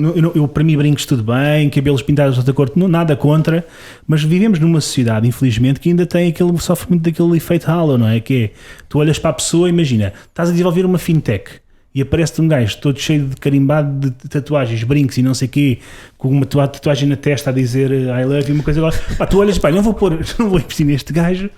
Mas isto é parvo eu pensar desta forma, porque na verdade eu não penso assim, mas a sociedade pensa um bocado assim, percebes? Que esse gajo pode ser o gajo mais incrível e o melhor profissional que apareceu à tua frente. E acontece um bocadinho esta rockstarização se ele não for vendedor, das empresas. Eu acho que é como em tudo, pessoal. Se ele não for... Nem 8, nem 80. Não é preciso não é preciso exagerar, não é? Mas não precisas ser perfect, não precisas ser ótimo. Mas este tema aqui também é importante, porque eu às vezes também reparo nessas situações que é, se não for vendedor não há problema, sem dúvida, nem eu estou a pôr isso em causa, mas às vezes o mundo não é assim tão perfeito como as pessoas pensam. E às vezes algumas startups pensam que é chegar com uma t-shirt e para o mercado vender um produto. Eu para mim vendia um produto na boa, mas a maior parte dos clientes, e acontece comigo mesmo, se eu for de fato a uma reunião, por exemplo nos aeroportos, uma vez nos Estados Unidos fui de calções, tinha a barba para fazer e t-shirt, fui para a imigração, pensava que ia ficar ali para sempre, não sei o quê. Agora começo a viajar de avião quase sempre de fato. Quando viajo de fato nunca me mandam parar. Nunca sou um gajo, até posso ser o maior criminoso do mundo, estás a ver? Hacking the world. Olha, vamos à frigideira. Vamos. Sabes que isto é um bitoque. Sabes que eu estava ansioso por essa parte. Temos aqui. Podes escolher o ingrediente. Isto é bife, não é? É bife. Bife, estou lá. Aceita. Bife tofu. Bife de grilo.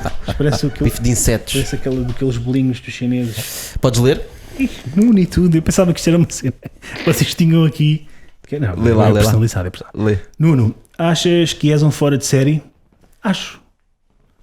À minha imagem, com base no meu ideal do que é ser um fora de série, eu acho que sou um fora de série. Fora de série e fora da série. E fora da série, sem dúvida. Completamente fora da série. E porquê? Porque não fico satisfeito apenas por entregar uma coisa de qualidade. O meu objetivo é entregar uma coisa excelente. E esta obstinação que eu quero é fazer bem e bem feito, mesmo que ninguém esteja a ver. E nesse sentido, seja pela minha vida pessoal, seja a minha vida profissional, eu considero-me um fora de série. Isso de ninguém esteja a ver é interessante. Tu escreveste este livro em que ano? 2018, não é? Sim, foi lançado no final de 2018. Eu acho que este livro torna-te um fora de série. Em 2018 estava super atual, mas acho que em 2021 ainda se torna... Eu acho que cada ano que passa se torna ainda mais atual. Sabes o que é que eu acho, Tocha? Eu gostava que em 2030 ainda se tornasse atual. Sabes que no Brasil o livro passou um bocadinho à margem cá em Portugal, apesar de estive à venda nas FNACs e nas Betrans e na RUC e não sei o quê, mas não foi assim nada de especial, até a comunicação social também não falou assim muito sobre ele, mas no Brasil ainda hoje em dia está no top 20 de empreendedorismo, farto-me de vender para o Brasil. E estou a falar do Brasil, mas também vender algumas unidades para o Japão, para o Reino Unido, mas o Brasil, incrivelmente, eu cheguei a estar à frente do Paul Thiel, do Eric Rice, do Lean Startup. E é um Tuga, bonacheirão, escreve um livro e consegue fazer isto, estás a ver? E isso é interessante. Pá, se isto não é fora de série, é o quê? Pá? Eu até deixaria outra. Eu espero que em 2030, pelo menos o teu título já não seja de acordo. Porque tornaste um fora da série, já não vai ser isso. Porque todos vamos estar a trabalhar nesse sentido e isso já não vai ser fora da série, vai ser na série. Eu acho que portanto, ser empreendedor vai ser estar na série e ser fora da série vai ser aquela... I don't know my why, eu quero $1 bilhão na minha conta, não sei para quê. Parece muito bem. Muito obrigado por terem convidado. Não, foi muito obrigado. Fixe. Foi um gosto. Obrigado. Dan. Pá, não gostou nada, pá. Parece quando nós vamos levar uma assim. É pá, não sei, umas 3 horas. Não estou a brincar.